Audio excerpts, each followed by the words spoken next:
Não? Sim? Tá. Ok. Bom, pessoal, vamos continuar nossa revisão, então. Estou pretendendo começar a matéria nova com vocês na semana que vem, tá bom? Se der tudo certo, se a gente conseguir falar sobre tudo, ok?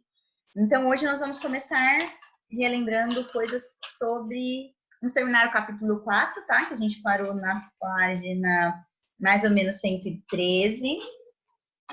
E lá na 114 e na 115, então, a gente tem um resumão sobre as formas de relevo, ok? As formas de relevo, gente, dentro de geografia física, é um conhecimento básico, assim, desde do... Página, doutora? Oi?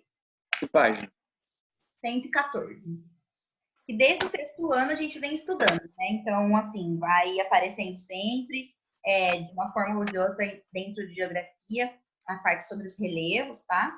E é, teoricamente, uma matéria fácil, que a gente precisa saber para poder se aprofundar nos estudos depois, ok? Então, vamos lá. Quem pode me dizer as principais formas de relevo que existem? Que a gente estuda, as principais formas de relevo.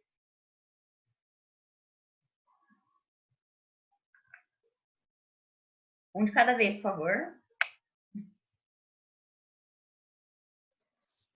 O que tem que fazer? Eu perguntei quais são as principais formas de relevo. Planalto, né? Os tipos, você tá falando? Sim. Planaltos, planícies, montanhas, depressão. E tem mais um que eu esqueci, eu acho. Tem mais uma, não tem? Não, são esses mesmo. Ah, só essa? Isso. É que dentro de depressão tem duas. Tem a depressão relativa e a depressão absoluta, né? Mas elas são do mesmo tipo. Bom dia, Lucas. Eu trouxe uma fotinha diferente para vocês aqui. Deixa eu abrir ela.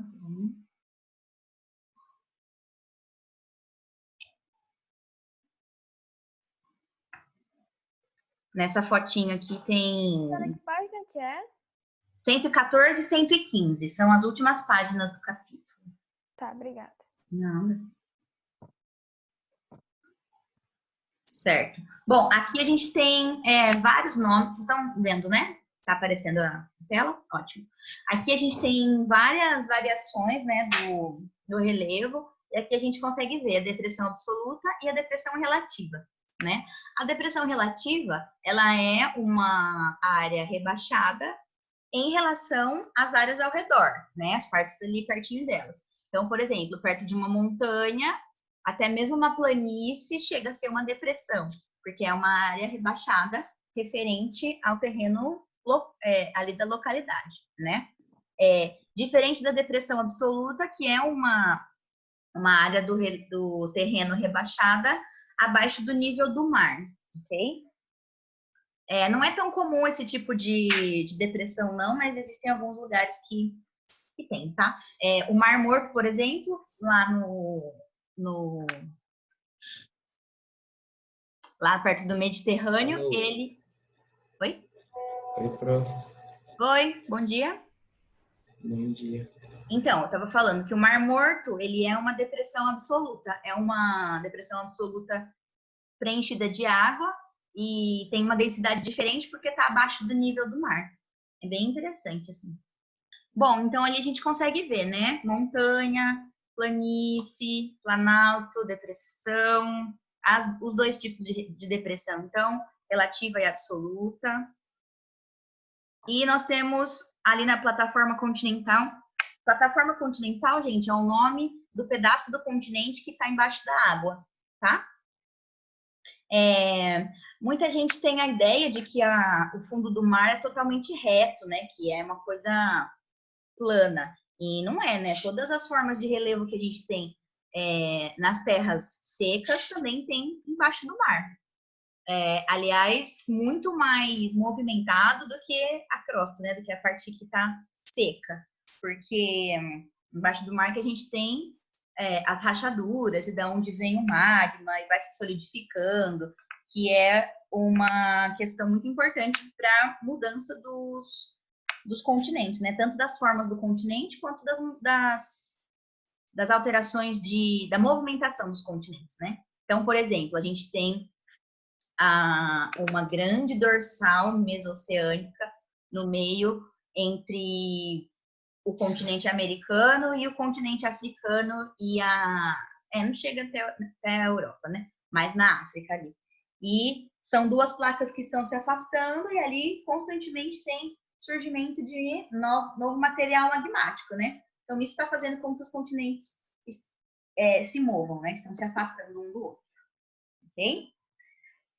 Bom, então a gente tem ali plataforma continental. O que faz parte da plataforma continental? O talude continental. Gente, as praias assim mais profundas estão mais ou menos nesse talude aí, tá bom? Que é como se fosse um degrauzinho, tá? É bem comum aqui, principalmente na costa do Brasil, a parte da plataforma continental ser como se fosse uma escadinha, tá?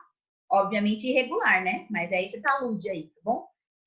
A gente também escuta falar desse tipo de formação, talude, quando a gente vê um morrinho por aqui. Tem ali atrás da escola. Sabe quando a gente olha ali de cima em direção à quadra? Lá para trás da quadra tem uma região que eles fazem extração de um minério branquinho lá.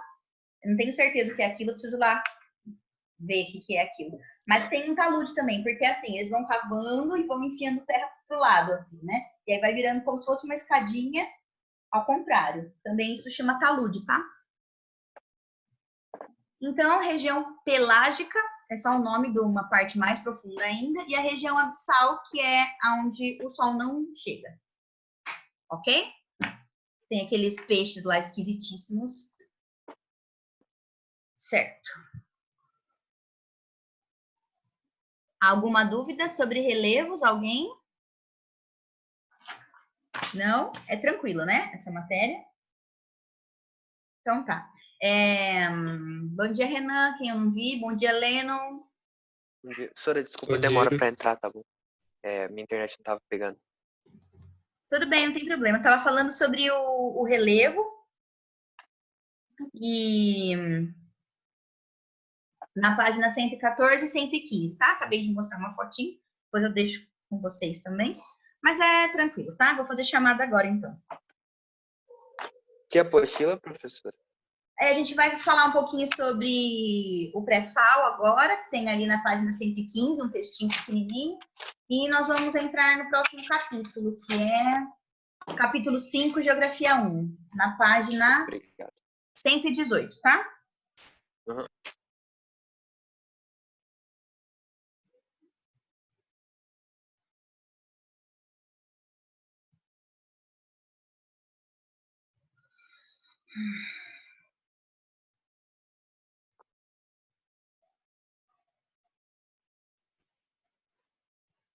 Certo, Ana Paula está aí, Ingrid também,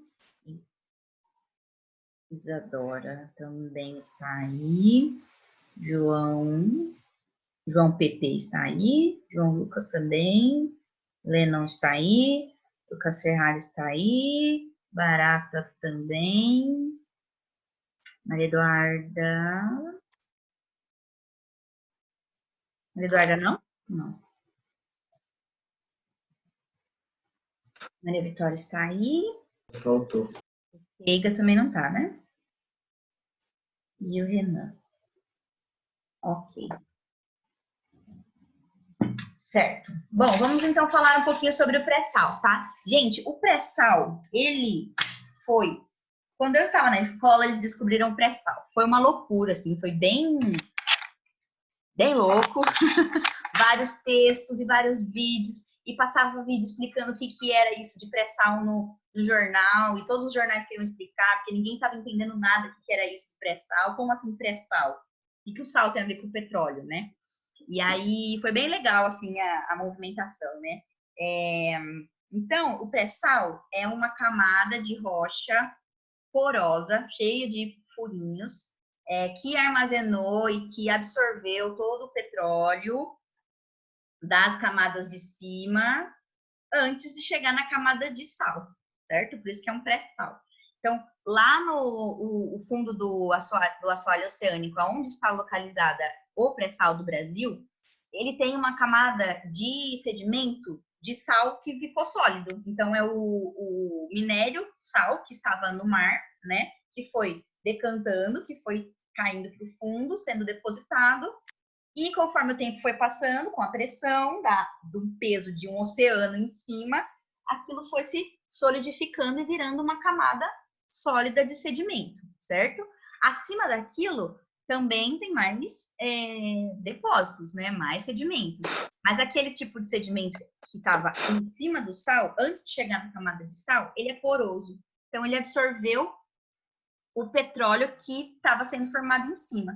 Então, assim, ao invés de ficar uma bolsa de petróleo, não é líquido, né? Mas, enfim, ao invés de ficar uma bolsa de petróleo ali, como se fosse um saco, pensa num saquinho de supermercado mesmo, cheio de gelatina, tá? É mais ou menos isso aí.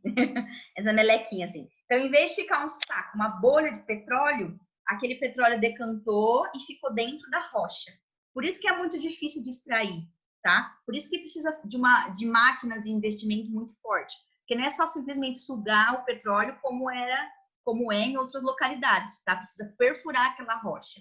Então, e é uma extensão muito grande. Então, assim, quando descobriram e quando encontraram uma maneira de explorar o pré-sal, né, a camada de pré-sal, foi uma grande novidade para o Brasil, porque a ideia de comercializar aquilo, né, de ser um país mais rico por conta de vários barris de petróleo que seriam retirados dali, animou muito o setor econômico do país. Ok? Ali na página 115, gente, tem um textinho sobre isso, tá bom? Eu acho muito interessante, tá? Falar sobre pré-sal, porque na época, né, uns anos atrás, foi uma grande novidade aí que surgiu, mas hoje a gente vê que não tem tanto impacto desse jeito, né? Esperava-se que o Brasil fosse ser um país agora muito rico e que ia ser exportador de petróleo, e isso não aconteceu, né? Então, foi uma promessa aí meio vazia, ok? Certo? Ninguém tem dúvidas, né? Ninguém tem perguntas? Não? Vamos para o capítulo 5, então, página 118, 119 para frente, tá? Gente, então a gente começou a falar sobre deriva continental, tectônica de placas, áreas de estabilidade e instabilidade do planeta, ok? Alguém quer falar um pouco sobre deriva continental ou tectônica de placas? Duas grandes teorias. Eu até deixei uns vidinhos para vocês, né, antes da gente entrar em férias, lembra lá no Classroom, para vocês assistirem. Pro, é apostila 1 ou 2? Apostila 1 ainda. 1? É. Qual que é a página? 118. Beleza.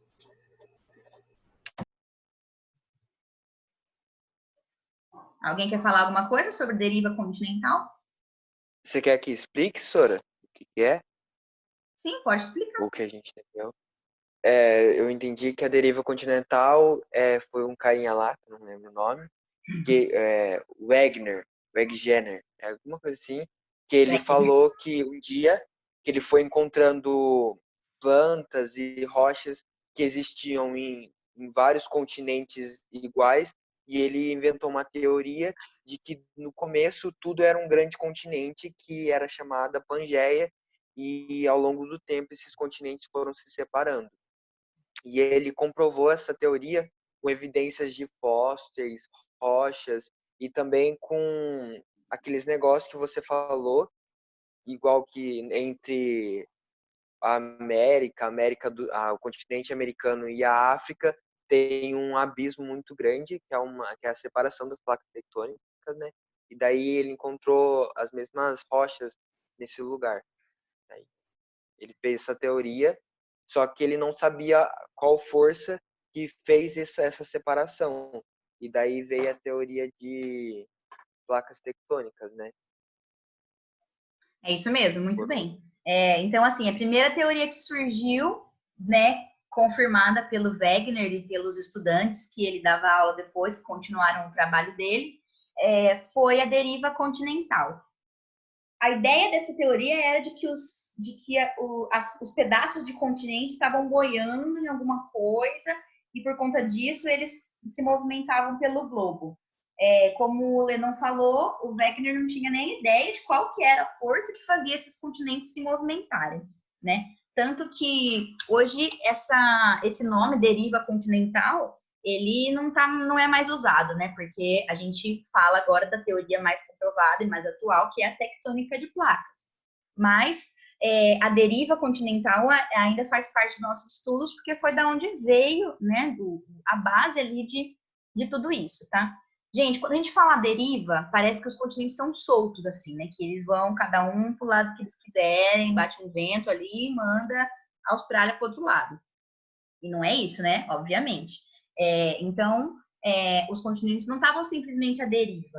Dentro da tectônica de placas, da próxima teoria, mais aprofundada, que é a deriva continental, eles descobriram que dentro do magma da Terra existiam correntes organizadas como são as correntes do mar, né? As correntes marítimas. Então, aí tirou essa ideia de deriva porque os continentes não estavam soltos mais. Eles estavam se comportando de forma padronizada, né? Então, vamos levar em consideração para esse exemplo de novo, a placa do continente americano e a placa do continente africano, que estão se separando, certo? Não tem como eles se encontrarem aqui, porque o padrão de movimentação das correntes de magma abaixo daqueles continentes é para fora, elas estão se afastando, ok? Alguém lembra como se chama esse movimento de afastamento?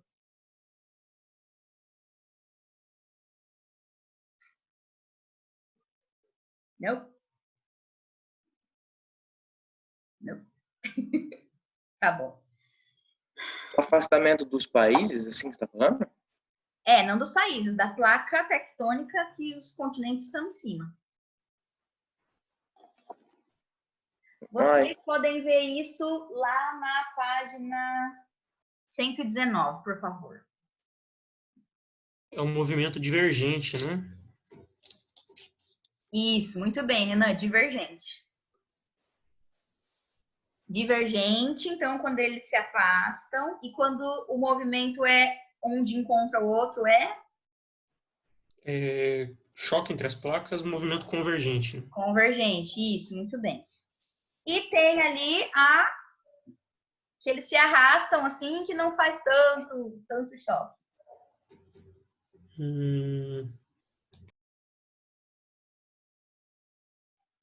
Esse eu não...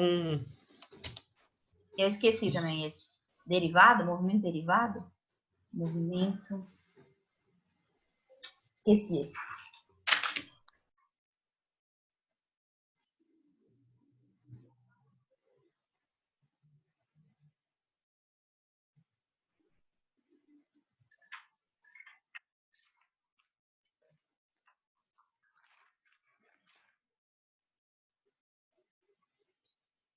Bom, existem lugares, deixa eu pesquisar aqui, que o terceiro nome eu esqueci. Existem lugares onde as placas não se chocam e também não se separam. Elas estão ali paradinhas e não tem assim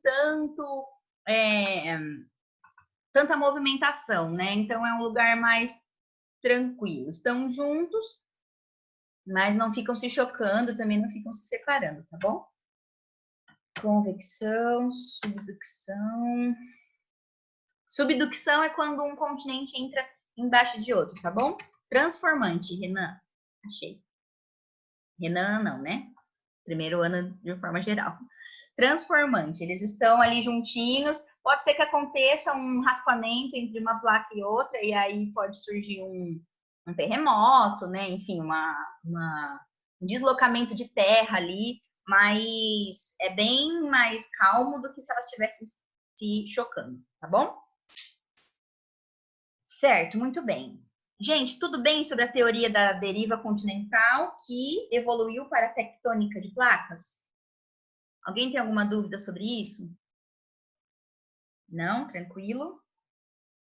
Essas teorias andam de mãozinha dada, tá, gente? Por aí, tá? Então, assim, é bem juntinhas mesmo. Uma é a evolução da outra. A tectônica de placas veio da deriva continental, né? Um estudo mais aprofundado. Então, não tem como separar essas duas teorias, não. Ok? Certo? Muito bem. E quando a gente fala de áreas de instabilidade, a gente sempre tem que lembrar de duas coisas. Quais são os dois eventos sísmicos geomorfológicos que podemos lembrar quando se fala de instabilidade? Tsunamis e terremotos? E é quase a mesma coisa, falta um. Vulcanismo. Vulcanismo, isso. Terremoto e vulcanismo, ok?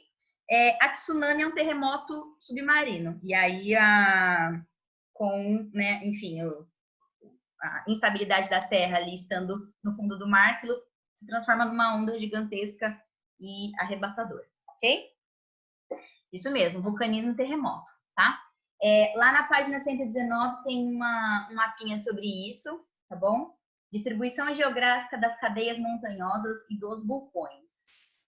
Os pontinhos vermelhos são os vulcões ativos. Gente, onde ficam as cadeias de montanha? Olha esse mapa e presta atenção em um padrão. Aonde elas ficam?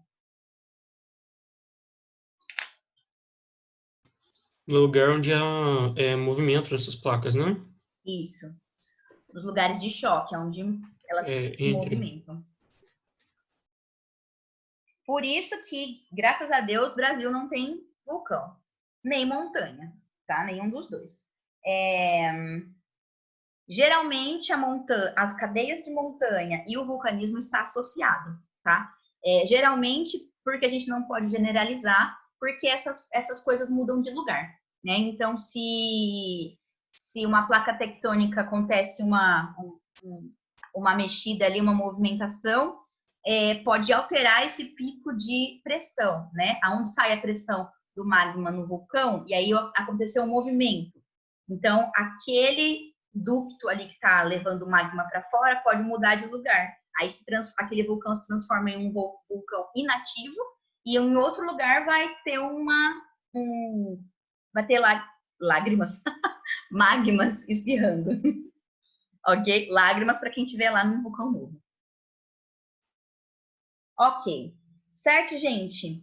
Tudo bem? Tem um nome difícil e complicado para essas movimentações de terremoto e vulcão, que é orogênese, tá bom? Vou escrever aqui no chat para vocês. Ai, preciso prestar atenção no tempo. Que hora a gente começou? 9h40, né? Oh, meu Deus. Orogênese. Certo. Esse nome difícil é para esses dois eventos geológicos, ok? Vulcanismo e os terremotos, certo? Todo mundo com sono? Tô falando muito? Sua pesquisa gerou o seguinte resultado. Ai, meu Google falando sozinho aqui. Certo, gente. Muito bem. Vamos, então, para a página 120, tá? Lá tem um quadrinho sobre os abalos sísmicos. Também tem outro... mapa dos exercícios, tá? Tem um quadrinho sobre os abalos sísmicos. Teve uma questão muito importante que a gente fez nos exercícios, que vocês precisam lembrar, e foi uma pergunta extremamente importante, e que envolve vários conceitos, e que eu quero que vocês memorizem isso, tá bom? A gente falou sobre a diferença dos impactos de um terremoto no Japão e no Haiti, por exemplo. Vocês lembram disso? Não? Sim? Alguns não têm opinião sobre o assunto. Professora, que lá que o Japão, ele consegue se reconstruir mais rápido e, além disso, ele sofre menos dano, e no Haiti, como eles são mais pobres, os danos são devastadores e eles demoram muito mais tempo para se recuperar. Alguma coisa assim? É isso. É isso que você ia falar, João Lucas? Pode falar, se quiser. Era isso mesmo. Era isso? Isso, muito bem. Então, assim, fica evidente a diferença estrutura que um país considerado desenvolvido como o Japão, né, e super tecnológico, que tem tanto condição financeira quanto condição estrutural para superar um terremoto, em comparação ao Haiti, né, um país aí subdesenvolvido e que até hoje não conseguiu retomar sua vida normal depois do terremoto, tá? Por quê? Por ser um país subdesenvolvido, não tendo condições de pagar de novo um empréstimo para um banco mundial ou então para um país rico, não consegue crédito. Então, eles não conseguem dinheiro emprestado de outros países e de bancos internacionais, porque esses países sabem que eles não vão receber de volta esse dinheiro. Porque o Haiti, infelizmente, não tem mesmo condições de fazer esse pagamento. Tá? As indústrias estão quebradas, o comércio está quebrado, eles estão bem, assim, ruins mesmo com essa situação, tá? Então, essa diferença, gente, de estrutura mesmo entre esses dois países é uma coisa que a gente precisa lembrar, tá bom? Para falar sobre terremotos e também para relacionar isso com o desenvolvimento ou o subdesenvolvimento de um país ou de outro, certo? Muito bem. Nós fizemos os exercícios desse capítulo, né? Vocês podem me lembrar, por favor? Nós já estávamos em ensino remoto aqui, porque eu lembro que eu tinha dividido, aqui na minha apostila eu tinha dividido para vocês fazerem os trabalhos em grupo e não deu tempo porque a gente entrou em quarentena. Os exercícios estão feitos? Fala para mim se vocês fizeram ou não. Eu fiz tudo, menos o aprofundamento, acho. Tá. Eu fiz tudo também. Tá bom. Tudo bem, não tem problema. Os aprofundamentos vamos passar. Certo, gente, muito bem. Na nossa próxima aula, então, que é... Hoje é quarta já. Que é sexta-feira, nós vamos falar sobre a frente 2 de geografia, tá bom? Sobre Guerra Fria, tá? E o novo ordenamento geopolítico. Novo naquela época, né? Bem antigo, na verdade. Ok? Nós vamos falar sobre o mundo bipolar, que é o capítulo 1 de Geografia 2, o capítulo 2... não sei se a gente consegue falar até o capítulo 3, não, vamos tentar. Ok?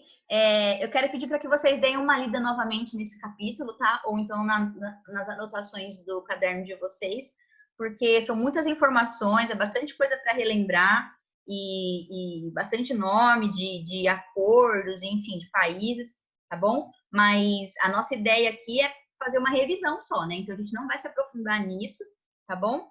E eu queria que vocês falassem um pouco mais, vocês estão muito silenciosos. Eu acho que não é ideal ficar só eu falando aqui, né? Porque, enfim, isso é um ambiente totalmente diferente da nossa sala, né? Onde lá, pelo menos, eu consigo ver a carinha de vocês, de interessados ou não, né? Aqui não dá para sentir muito vocês assim. Então, se vocês chegarem já com esse capítulo lido, a gente pode discutir de uma maneira mais ativa, cada um falando um pouquinho, e talvez passar sobre esse assunto um pouco mais rápido. Ok? Certo? Então, tá bom. Ok, então, gente, por hoje é só. Nosso tempo está acabando aqui. Tá tudo bem, né? Ninguém tá com dúvida, ninguém tá com angústias. Não? Reclamações? Novas ideias? Não também? Tá bom. Se vocês tiverem alguma sugestão, alguma ideia para a gente fazer aqui nesse ambiente virtual, tá? Podem falar comigo, tá bom? Estou super aberta e aceito muitas sugestões, porque uma hora as ideias vão acabar, ok? Então tá bom, gente. Muito obrigada pela presença de vocês. Vai ficar alguma coisa para casa? Sim, acabei de falar. É porque eu fui no banheiro. Tá. A leitura do capítulo 1, 2 e 3 de Geografia 2, sobre a Guerra Fria. Da apostila 1. Apostila 1, isso. Ah, eu já fiz a leitura. Faz de novo. Ok, tá. tá? É porque, assim, eu quero que a gente faça uma discussão mais ativa sobre a próxima matéria, tá? Não só eu ficar falando aqui, eu quero que vocês deem palpite, que vocês falem. Então, eu preciso que vocês tenham essa matéria de novo no topo da cabeça aí para a gente conseguir discutir de uma forma melhor, ok? Muito bem. Então é isso. Mais alguma dúvida, pessoal? Não? Ok. Muito obrigada pela presença de vocês. Bom dia. Vou pôr o link da gravação da nossa aula já lá no Google Classroom. Ok? Então tá bom, gente. Obrigado. Tchauzinho. Até sexta-feira.